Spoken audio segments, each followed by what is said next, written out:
Hello cinema লাভার বন্ধুরা, আশা করছি তোমরা অনেক অনেক ভালো আছো। তো জলি এলএলবি 3 টিজার চলে এসেছে এবং এই টিজারটা কেমন লেগেছে সেটাই তোমাদের সঙ্গে শেয়ার করব। তো জলি পার্ট 1 থেকে পার্ট 3 এখনো পর্যন্ত এটা কিন্তু একই ফিল্ম মেকার্সরা বানাচ্ছে, রাইটার এবং ডিরেক্টর। এবং জলি পার্ট 1 এর একটা আশরাত ওয়ারসি এবং জলি পার্ট 2 এর অ্যাক্টর অক্ষয় কুমার, এই দুজনকে নিয়েই কিন্তু শুরু হতে চলেছে Jolly LLB 3 war, courtroom war. जज है, थोड़ी तो इज्जत कर ले उनकी। वो तेरा मामा लगता है? जज साहब मामा कह रहे हैं आपको। অক্ষয় কুমার তো অলরেডি 5টা-6টা করে সিনেমা দেয় বছরে, এটা আমরা জানি।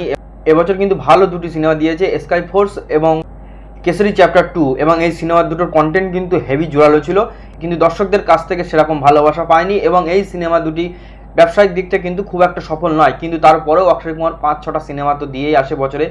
তো বিষয়টা হচ্ছে এখানে দুটো জলিকে দেখতে পাবো আমরা একসাথে, এবং এই দুটো জলি ছাড়াও কিন্তু এই সিনেমার একটা ভালো হেভি ওয়েটের ক্যারেক্টার সৌরভ শুক্লা, হ্যাঁ, যিনি আর কি জজের রোল প্লে করে, তাকে নিয়ে কিন্তু প্রচুর মিম ভিডিও হয়েছে এবং এই ক্যারেক্টারটা কিন্তু হেভি জোরালো ক্যারেক্টার। তো তাকেও আমরা দেখতে পাচ্ছি, এবং পুরনো যেসব কাস্টগুলো ছিল তারাও হয়তো থাকবে পরবর্তীতে ট্রেলারে আমরা দেখতে পারবো। হুমা কুরেশি, আন্নু কাপুর, এদেরকে হয়তো আমরা দেখতে পাবো, এবং বোমান ইরানির যদি একটা ক্যামিও থাকে তাহলে কিন্তু বেস্ট হয়।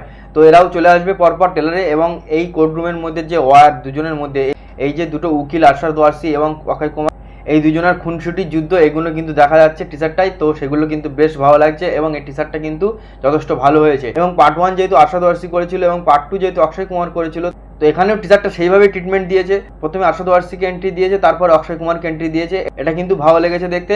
এবং পোস্টারে কিন্তু একটা ছাগলকে দেখা যাচ্ছে, একটা ছাগল যে কিনা কোনো ডকুমেন্ট বা কোনো ফাইল কিন্তু তার গালে আছে। তো ছাগলেরও হয়তো এখানে একটা মুখ্য ভূমিকা থাকবে, ছাগলও একটা ভালো রোল প্লে করতে চলেছে। জলি এলএলবির পার্ট 1 থেকে শুরু করে পার্ট 3 পর্যন্ত এটা কিন্তু একই ডিরেক্টর বানাচ্ছে এবং রাইটারও কিন্তু সেম। তো এই কোর্টরুম ওয়ার কিন্তু একটা হাসি দেবে এবং এই সিনেমাটা কিন্তু একটা ভালো কন্টেন্ট থাকবে। হ্যাঁ, তো আসল কথা হলো এটাই যে একটা ভালো কন্টেন্ট সিনেমা আমরা দেখতে পাবো। এবং এই টিজারটা তোমাদের কেমন লেগেছে আমাকে জানাও। তো ভিডিও ভালো লাগলে লাইক, কমেন্ট, শেয়ার করে দিও এবং সাবস্ক্রাইব করতে ভুলো না। দেখা হচ্ছে নেক্সট ভিডিও, ততক্ষণ সবাই ভালো থেকো, বাই বাই।